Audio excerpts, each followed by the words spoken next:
दोस्तों, मीर चैनल पर आप सबका खैर मुकदम है। आज हम आपको बड़े घर की छोटी बहू की वो कहानी सुनाने जा रहे हैं जो आपके दिल की धड़कनें तेज कर देगी। आज की वीडियो सिर्फ एक अपडेट नहीं, बल्कि जज्बात का वो तूफान है जिसमें अहाना की ईमानदारी, दरगाह देवी की जदोजहद और गोपाल दास की घटिया सोच सब कुछ एक साथ बहने वाला है। आज सवाल सिर्फ एक प्रोजेक्ट का नहीं, बल्कि एक अफसर के किरदार का है। क्या एक बहू जो अब एक अफसर बन चुकी है अपने ही खानदान की मदद कर सकती है, या उसे भाई भतीजावाद, नेपोटिज्म कहकर कुचल दिया जाएगा? तो आइए इस तूफानी सफर का आगाज करते हैं। कहानी का आगाज उस वक्त होता है जब अहाना अपने कीबन में बैठी गहरी सोच में डूबी होती है। वो दर्जनों प्रोजेक्ट्स मुस्तरद कर चुकी थी क्योंकि इनमें वो बात नहीं थी।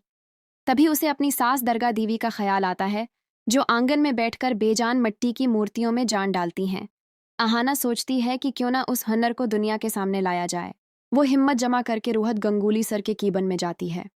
अहाना थोड़ी नरूस जरूर थी, मगर उसकी आवाज में यकीन था। इसने कहा, सर, मैं ऐसी ख्वातीन की एक मंडली को जानती हूँ जिनका काम खुद बोलता है। वो मिट्टी की मूर्तियों के साथ जज्बात भी तराशती हैं। अगर हुकूमत उन्हें थोड़ा सा सहारा दे तो वो लोकल से ग्लोबल बन सकती हैं। रोहत सर ने फाइल से नजर हटाई और अहाना की आंखों में देखा। उन्हें उसके जोश में सच्चाई नजर आई। उन्होंने कलम मेज पर रखा और कहा, अहाना, मुझे बातों पर नहीं, काम पर यकीन है। इन औरतों को और उनके काम को कल आफस बुलाओ। अगर दम हुआ तो फाइल मंजूर, वरना मुस्तरद। अगली सुबह सोशल वेलफेयर डिपार्टमेंट की खामोशी में पायल की छन छन गूंजी। ये आवाज दरगाह देवी, पारोमिता, मिल्ली और नीता की थी। वो सब डरी हुई थीं, सहमी हुई थीं।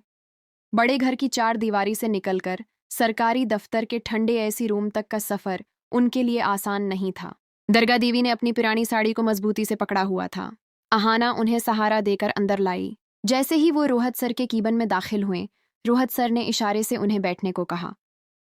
दरगाह देवी ने कांपते हाथों से मूर्तियों पर से कपड़ा हटाया और दोस्तों, उस लम्हे कमरे में मुकम्मल खामोशी छा गई। वो मूर्तियां इतनी जीती जागती थीं कि यूं लगता था जैसे अभी बोल पड़ेंगी। रोहत सर ने एक मूर्ति उठाई, हर जाविये से उसे देखा। उनके चेहरे की सख्त लकीरें नर्म पड़ गईं। वो मुस्कुराते हुए बोले, कमाल है, ये फन तो खत्म होता जा रहा है और आपने उसे जिंदा रखा है। अहाना, ये प्रोजेक्ट 100% मंजूर है। रोहत सर ने कलम उठाया और फाइल पर दस्तखत कर दिए। दरगाह देवी की आंखों में खुशी के आंसू आ गए। उन्हें लगा जैसे बरसों की तपस्या कामयाब हो गई हो। लेकिन जैसा कि हर कहानी में होता है, वलन हमेशा दरवाजे के पीछे कान लगाए खड़े होते हैं। गोपाल दास और रूपा, जो अहाना की कामयाबी से जल भन कर राख हो चुके थे, सब कुछ देख रहे थे। रूपा की अकाबी नजरें दरगाह देवी पर जा टकीं। उसने गोपाल को कहनी मारी और सरगोशी की, अरे गोपाल, देख रहा है ये अहाना कितनी शातिर निकली। ये कोई और नहीं, इसकी अपनी सास है और बाकी उसकी जेठानियां हैं। गोपाल दास के चेहरे पर शैतानी मुस्कुराहट फैल गई। उसने कहा, रूपा, आज तो मछली खुद जाल में फंसी है। सरकारी पैसा अपने घर वालों को देना, उसे करप्शन कहते हैं। आज अहाना की नौकरी भी जाएगी और इज्जत भी। रूपा, आज तो मछली खुद जाल में फंसी है। सरकारी पैसा अपने घर वालों को देना, उसे करप्शन कहते हैं। आज अहाना की नौकरी भी जाएगी और इज्जत भी। जैसे ही दरगाह देवी और बहुएं खुशी खुशी बाहर निकलें, गोपाल और रूपा तूफान की तरह रोहत सर के केबिन में घुस गए। गोपाल दास ने चीखते हुए कहा, सिर, इनर्थ हो गया। जिस फाइल पर आपने दस्तखत किए हैं वो एक बहुत बड़ा घोटाला है। रोहत सर चौंक गए। ये क्या बकवास है गोपाल? रूपा ने फौरन आग में घी डाला। सिर, हम बकवास नहीं कर रहे। जिस अहाना पर आप इतना भरोसा करते हैं, उसने आपकी आंखों में धूल झोंकी है। जिन औरतों को उसने जरूरतमंद फनकार बताकर पेश किया, वो दरअसल उसकी सास और जीठानियां हैं। उसने सरकारी खजाने का मन्ना अपने ससुराल की तरफ खोल दिया है। ये सरासर बेईमानी और नेपोटिज्म है। ये सुनकर रोहत सर सुनाटे में आ गए। उनका चेहरा गुस्से से सरख हो गया। उन्होंने अंतरकाम पर चीख कर कहा, अहाना, फौरन मेरे कीबन में आओ। जब अहाना अंदर आई तो उसे अंदाजा हो गया कि कुछ गलत है। रोहत सर ने फाइल उसकी तरफ उछाली और गुर्ज कर कहा, क्या ये सच है? क्या वो औरतें तुम्हारी खानदान की हैं? सच बोलो, वरना अंजाम बहुत बुरा होगा। अहाना ने एक लम्हे के लिए अपनी सास का चेहरा याद किया, फिर मजबूती से कहा, जी सर, ये सच है। वो मेरी सास और जेठानियां हैं। रोहत सर भड़क उठे, तुम्हें हिम्मत कैसे हुई? ये मफाद का टकराव है। मैं अभी ये आर्डर कैंसिल करता हूँ और तुम्हारे खिलाफ इंक्वायरी बैठाता हूँ।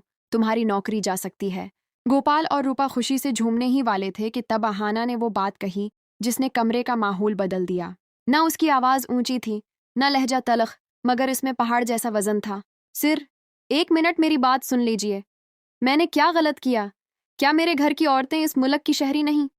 अगर मैं ये मूर्तियां किसी अजनबी के नाम से लाती तो आप उनकी तारीफ करते न थकते। आपने खुद अभी उनके फ़न को लाजवाब कहा।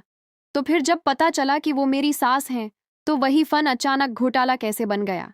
सिर, फ़न का कोई सरनीम नहीं होता, हुनर का कोई रिश्ता नहीं होता। वो दिन रात मेहनत करती हैं, उनकी अंगलियों में छाले पड़ जाते हैं।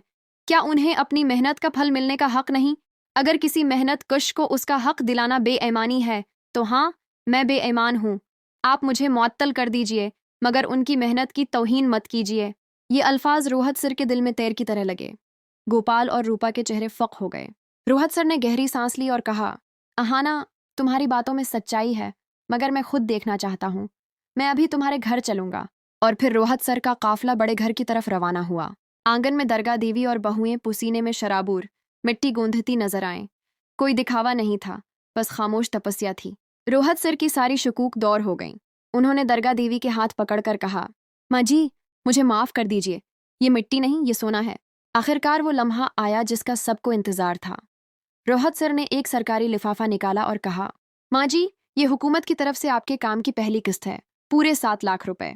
दरगाह देवी की आंखों से आंसू बहने लगे। ये सिर्फ पैसों की नहीं, खुददारी की जीत थी। गोपाल और रूपा शर्मिंदगी से खड़े रह गए। इस तरह अहाना ने न सिर्फ अपने खानदान का सिर फख्र से बुलंद किया, बल्कि अपने दुश्मनों को भी करारा जवाब दिया। तो दोस्तों, आप क्या कहते हैं? क्या अहाना का फैसला दुरुस्त था?